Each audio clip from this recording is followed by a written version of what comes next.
sensitive. Well, good morning, everybody. House Republicans just finished hearing from our president, and he delivered a clear message. And that message was, get the job done. Everyone in that room agreed we will deliver this victory for the president and, more importantly, for the American people. The stakes are too high, and we will not miss our chance. Now, switching gears to news that broke over the weekend, the American people are smart, but we already knew that. When the Biden-Hur tapes were released on Friday, it proved that Democrats hid and lied about Biden's condition. The American people knew they were being lied to, and this week, I hope no one takes the Democrats' bait or the Democrats' word for anything, especially when they keep lying and fear-mongering about the one big, beautiful bill. We will not let them get away with their lies. And I hope you all ask them about the tapes this week, too. Really interesting. Contrast that with House Republicans who will remain on offense this week as we advance our one great big beautiful bill. We will pass this transformational legislation for the families who just lost loved ones to the border crisis. Families like Lincoln Riley and Rachel Morin, who were both killed by violent, illegal immigrants, like Zach Cullen, who lost his life to fentanyl, and Agent Raul Gonzalez, who lost his life pursuing an illegal immigrant near the border. This historic opportunity to secure our border and make our communities safer. This bill provides technology to improve border enforcement. This bill provides resources to support Border Patrol agents that they so desperately need. This bill provides funding to deport more violent illegal immigrants and materials to finish the wall. We have an opportunity right now before us to make generational investments in the safety of our communities. Let's close the floodgates and remove those that never should have been here in the first place. But let's not forget some of what other wins are in our bill and what's at stake, like the people and the mom and pops, the businesses that are facing historic tax increase. If we don't get this bill done, they will not survive if we don't pass this bill. And those on Medicaid who need it strengthened, sustained, and secured. It's time we put them first, not illegal immigrants. That's what we promised the people. And that's what we intend to deliver, to put the American people first. And the one big beautiful bill delivers on those priorities. And I know every single House Republican will be proud of its passage, because when it's all said and done, history will remember that Republicans put Americans first and the Democrats didn't. And now I would like to turn it over to our chairman, Mark Green.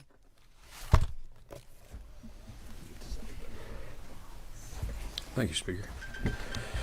Joe Biden, Kamala Harris, and Alejandro Mayorkas's reckless disregard for the rule of law created an historic border crisis.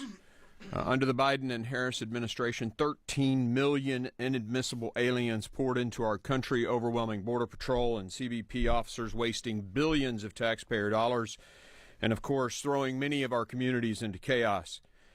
Illegal gang activity, influx of fentanyl. You've heard us talk about it before. I saw an article the other day from one of you guys, 60% decrease in the murder rate in one city where ICE had removed the gang members. After 4 years, the American people were sick of it, they're tired of it, and of course, they gave Republicans the trifecta because we put them first. As of April, Southwest border encounters were down over 90%, and that's down from the lowest point in the previous administration. And that lowest point happened not because of anything that the Biden administration had done. That lowest point happened because of what Texas did with Operation Lone Star. But even from that point, it's down 90% in April, the best numbers we've had ever in the history of this country, and that's because of the actions of this president, who delivered on his promise to secure the border and enforce our laws. But if Congress fails to act, this success will be short-lived. I'm proud of the Committee on Homeland Security's work to include common sense border security legislation. That is a generational opportunity to actually secure our border. We've tried so many times in the past. Now we will codify these executive actions, and we will do our job in Congress and resource this effort. $7 billion to recruit and train new border agents, billions of dollars to fix, to build the wall, and it's a high-tech, lights, cameras, access to observe, $5 billion in technology enhancements, all the support that we can give to the border states. We're going to expand Operation Stone Garden, those grants for those states that actually work with the Department of Homeland Security to secure our border, all in this bill, all because the American people said enough is enough, and all because they elected Donald Trump and a Republican Congress. I now will be followed by one of my mentors and heroes in this building, Jim Jordan. Thank you, Mr. Chairman. You know why the Democrats dislike this bill so much? Because it's so darn Republican. Embraces three fundamental Republican principles: cut taxes, secures the border, requires work. We're the party that believes you should let mom and dads keep more of their money to chase down their goals and dreams. We're the party that believes you should actually have a secure border. This bill does it, as Chairman Green just pointed out. And we're the party that believes able-bodied adults, if they're going to get your money, should have to work. It's good for taxpayers. It's good for the economy. Most importantly, it's good for that individual. This bill embraces three fundamental principles of our party. That's why I think it's really important that Republicans lean in and go tell the American people how important this legislation is, how it keeps faith with what we told the voters we were going to do last November, why they elected us, and it's right on point. So I'm confident we're going to get there this week, get the votes that we need to get this thing passed, because it does the things we said we were going to do. And with that, I yield to the chairman of the Ways and Means Committee, Chairman Smith. Thank you, Jim. President Trump promised and delivered, and now the House will too. The One Big Beautiful Bill stops the largest tax increase in history and focuses benefits on workers, families, farmers, and small businesses. It unleashes Made in America manufacturing and delivers on President Trump's promise to all American workers. This is an economic growth agenda combined with historic spending reforms that protects those in need and puts America on a path to a better future. $140 billion in your tax dollars shouldn't go to illegal immigrants who have broken the law. Instead, Republicans are putting that money towards no tax on tips and no tax on overtime. Fortunately, 77 million Americans have already weighed in. We're going to deliver on the president's promises, and we're going to help working and middle-class Americans. This is very personal for me. I grew up in a single-wide trailer in a town of less than 5,000 people. The average income in my hometown is just over $24,000. My priority is the working class. That is the priority of President Trump, and that is the priority of the Republican Party. And this bill delivers for them. My neighbors back home and hard-working families and communities just like in Salem, Missouri, and all across the United States.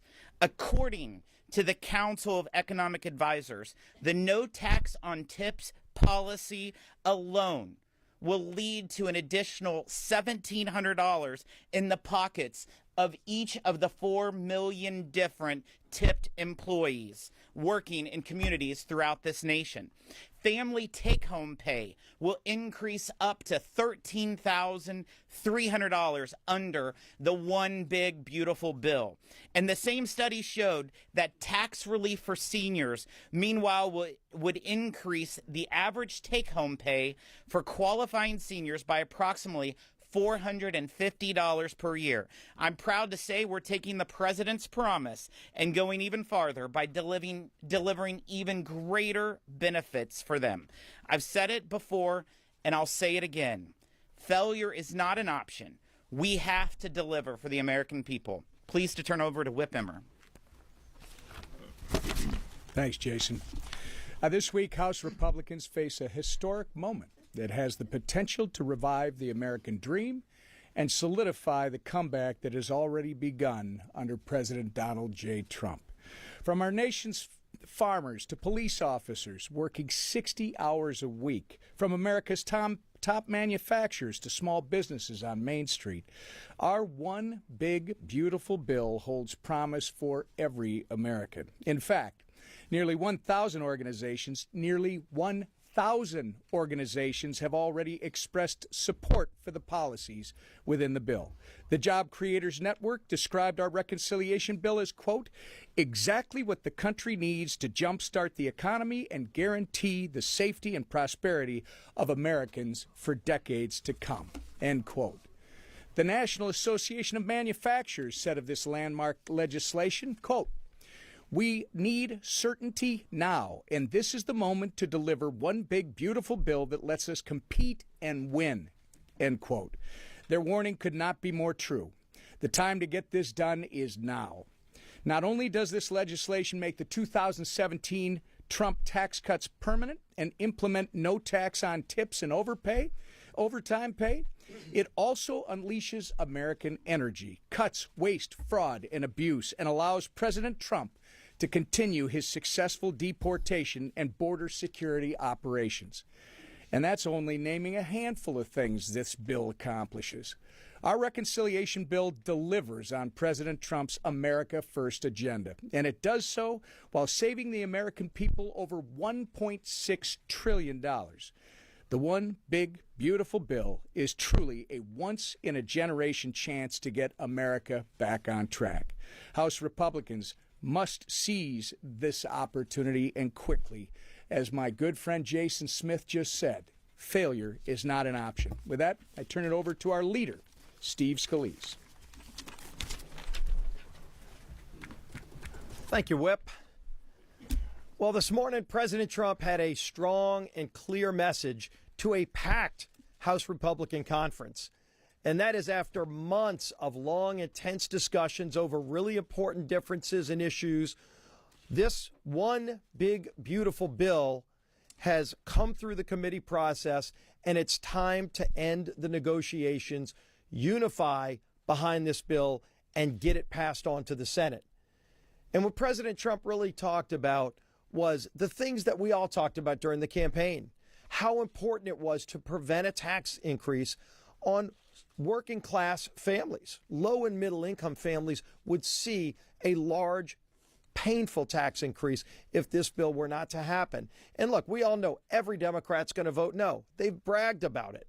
They are fighting tooth and nail to stop us from preventing a tax increase. Democrats also have made it clear they want open borders, and they sure don't want the provisions of this bill, as Chairman Green and Chairman Jordan talked about, that will give our Border Patrol agents the tools they've been asking for years to finally have the technology to be able to compete with the drug cartels and have better tools than the cartels of Mexico have to secure our border, to complete construction of the wall, to deport criminals who came to America to harm our citizens. And President Trump is finally following through on that promise to secure our border, but he needs more tools to do it. Something we also ran on was producing more energy in America.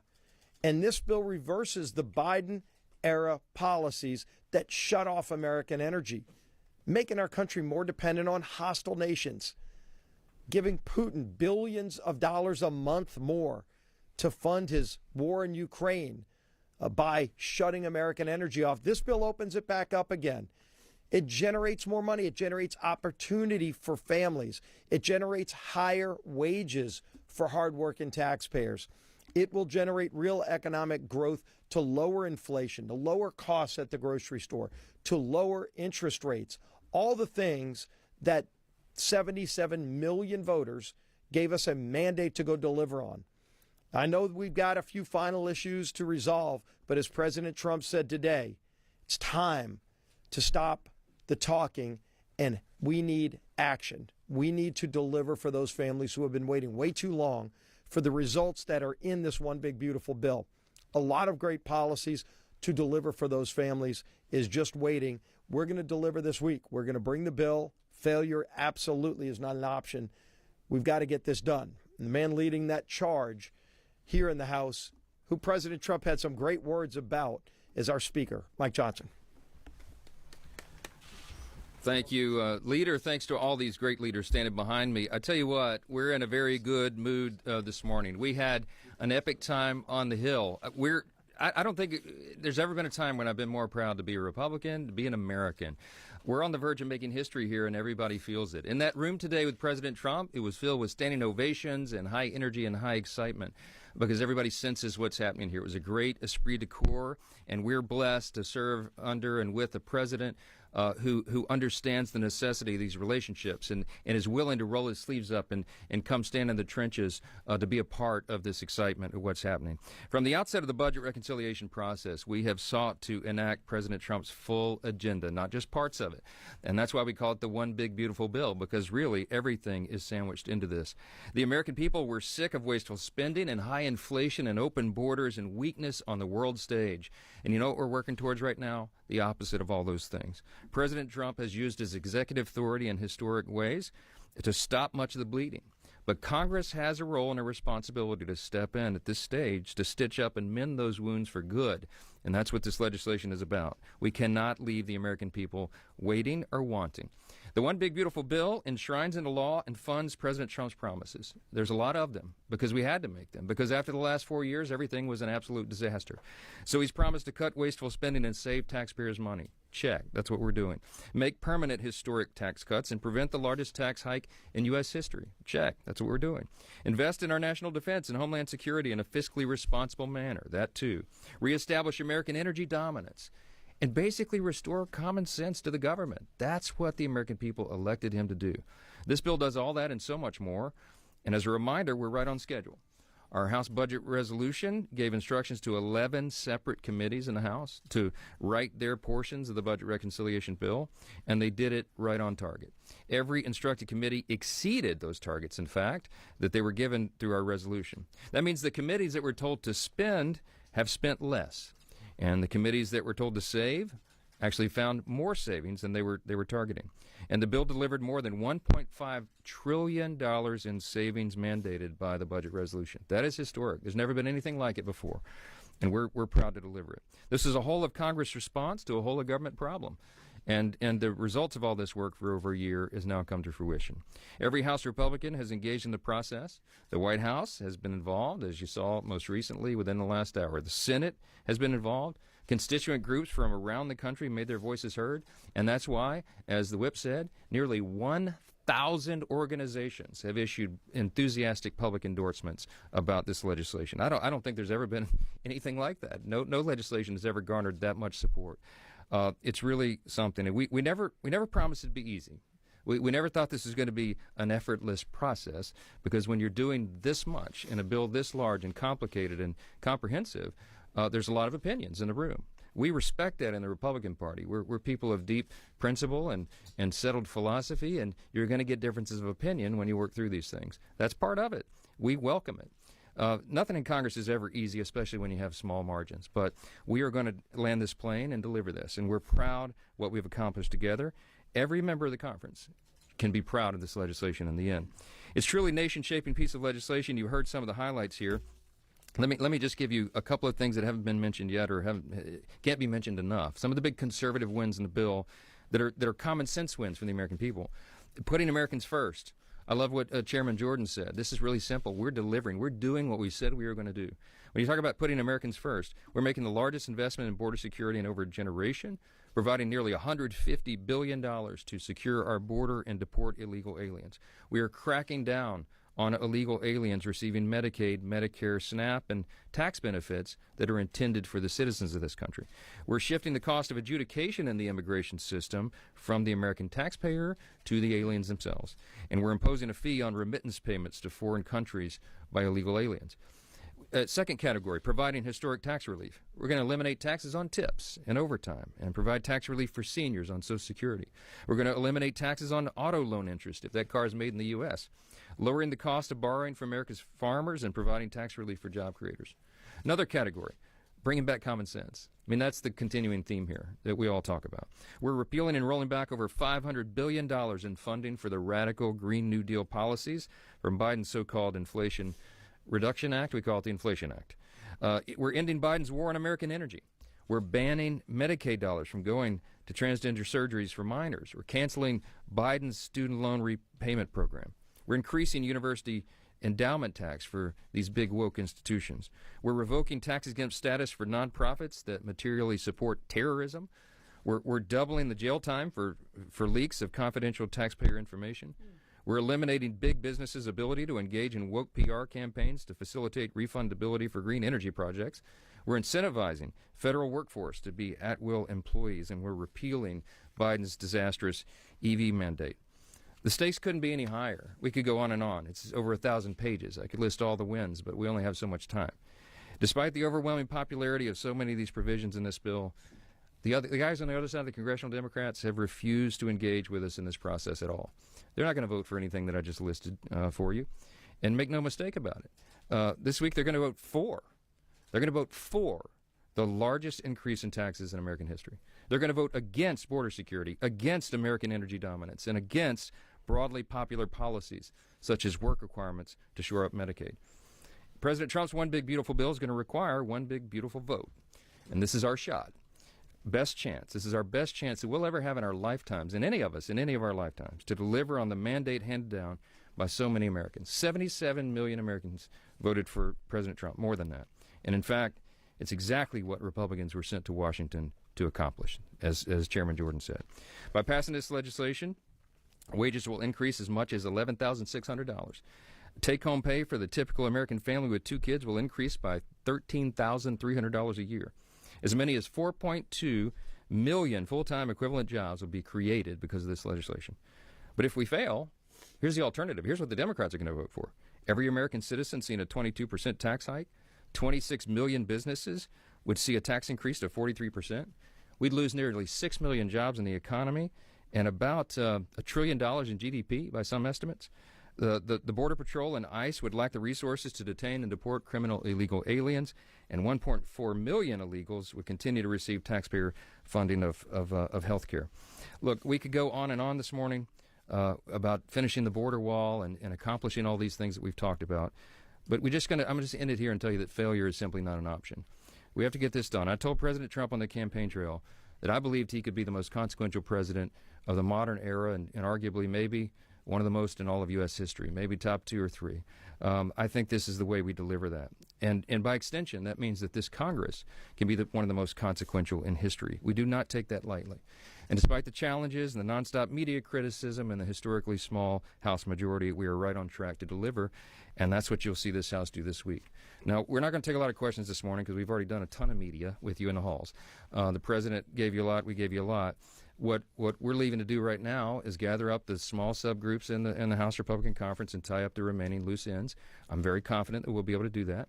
There's a great esprit de corps in the room this morning because everybody knows what's at stake. All the things we've talked about here this morning, we are going to get this done. So this is a rare thing. I'm going to say hold the questions and let me go get back to work so we can finish this thing up, okay? Thanks for being here this morning. Thanks for being here this morning. You can take the questions. No, I'm good.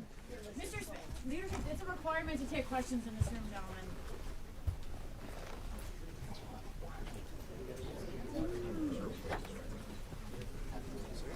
Law and order, come on.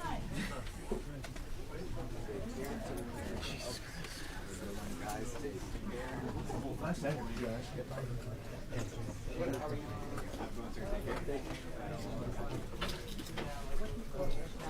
Go and take care. Take care. Take care. All right.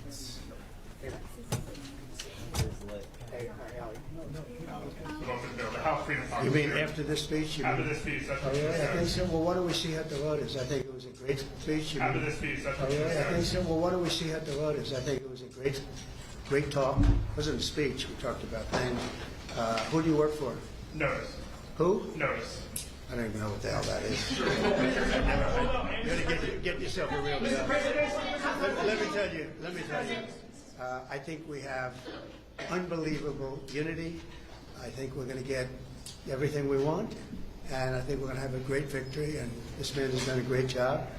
And I think this was a tremendous session. You may want to say something. Yeah, it was a great meeting. The party is unified. The House Republican Conference is excited.